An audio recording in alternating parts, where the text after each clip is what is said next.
Gearbox control unit inside the gearbox is the #1 reason why thousands of these cars have been scrapped. But they've been scrapped for the wrong reason, or should I say because of the driver's fault. So what happens to this control unit? The biggest enemy of this control unit is flat battery, weak battery, small battery, jump lead. Jump lead is the #1 killer of the control unit. They don't like jump leads. So a low mileage A-class automatic, does it necessarily mean a better car? Not necessarily, because of this. Low mileage car means flat battery, means jump leads. Don't let it go flat, and if it goes flat, use a booster, something like this, to start it with steady current, not through jump leads, through another car.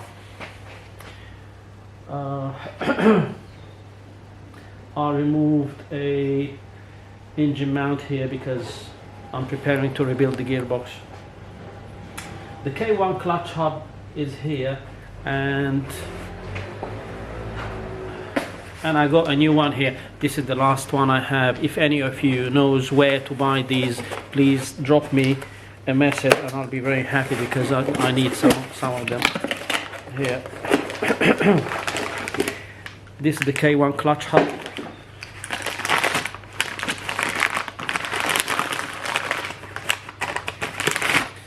And as I explained in many other platforms on the internet, why they crack here or they crack here due to high pressure when the engine is cold and the gearbox oil is cold and it's running on fast idle. The pressure is so high, eventually it does break the metal, and this applies to all automatics.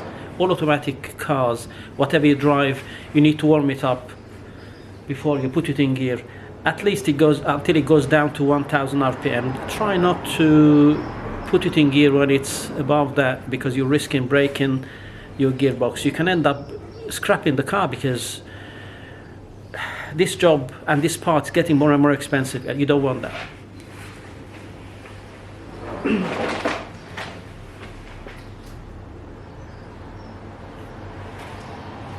This engine mount, it looks new because I'm sure it broke before. The engine mount is very easy to fit and they're quite cheap to buy. When they break, it's a bit unpleasant when the engine is rattling up and down every time you drive off or brake. The crankshaft position sensor here is quite easy to remove. If it's not seized, it's only a 5-minute job. If you complain about difficulty working on an A-class, why not try a BMW 1 Series like this one here? Try removing the crankshaft position sensor from under the car. You can't even see it, yet alone to remove it. So people who complain about the A-class, they complain for the wrong reasons. Wrong reasons. It's a matter of knowledge. You either know how to do it or not. You either know how to diagnose it or not. But it's not the car's fault if you don't know where the problem is. Right. This cover here that covers the ignition coil, sometimes it's a pain in the neck to remove, but it's quite straightforward actually. There's like loops here where you can fit a small screwdriver in the loop. There's 2 on top, 2 at the bottom. Just put it in the loop and leave it a little bit. You heard that click, and there is room for your left hand or your other hand, and then you undo it from the bottom as well.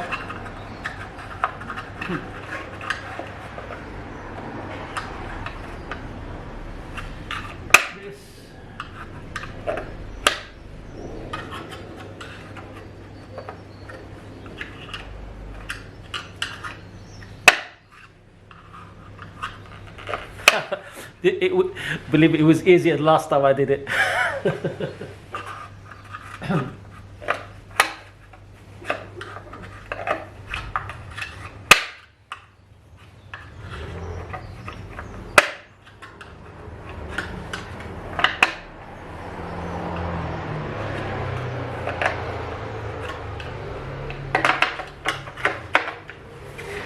The ignition coil on the older A-class like this one, actually in my opinion was a better idea than the later A class or B class, because the A class and the B class have HT leads. HT leads, not only they're difficult to remove, they're very expensive, and they tend to build up high resistance. Like when you take them out and have a look inside, you'll see white or green powder. That means they have high resistance, and that affects the fuel consumption and the performance as well.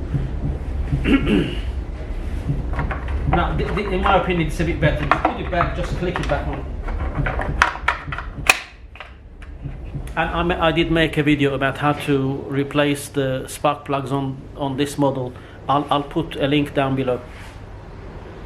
But bear in mind, the fuel filter has the fuel pressure regulator built in within the filter. If you don't replace the filter, eventually the fuel will end up in this pipe and it will stink with petrol. So have the fuel filter replaced every few years, let's say.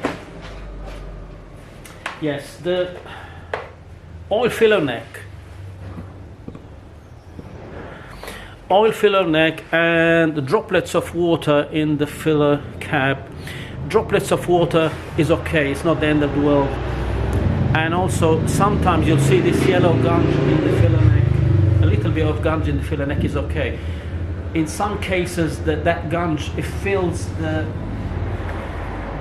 breather, which is inside here, inside the rocker cover, in which case you'll need to remove the rocker cover and clean it properly, otherwise the engine will struggle to breathe, and this gunge will end up in the throttle body, which will end up in the dipstick filler neck too. So that's a sign of a blocked breather system.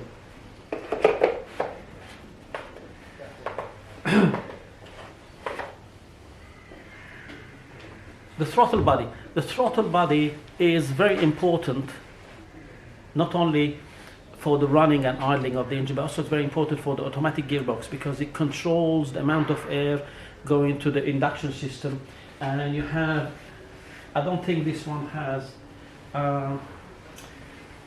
the inlet manifold pressure sensor. It senses the pressure, and then this is how it controls when to change gear up or down.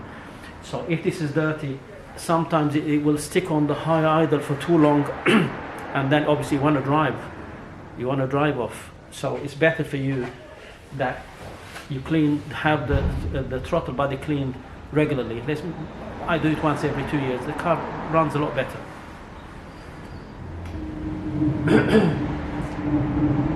The timing chain inside here, I made a video about timing chain for the A150, I think, the later, but it's very similar.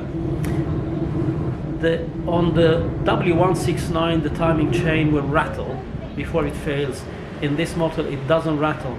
It keeps rubbing through the walls of the housing, and this is when you know that you need to replace it before it breaks. They don't jump, by the way. The C-Class, the timing chain will jump, and VW, I think the 1.4, the chain jumps. Not on the A-Class, they don't jump, they break.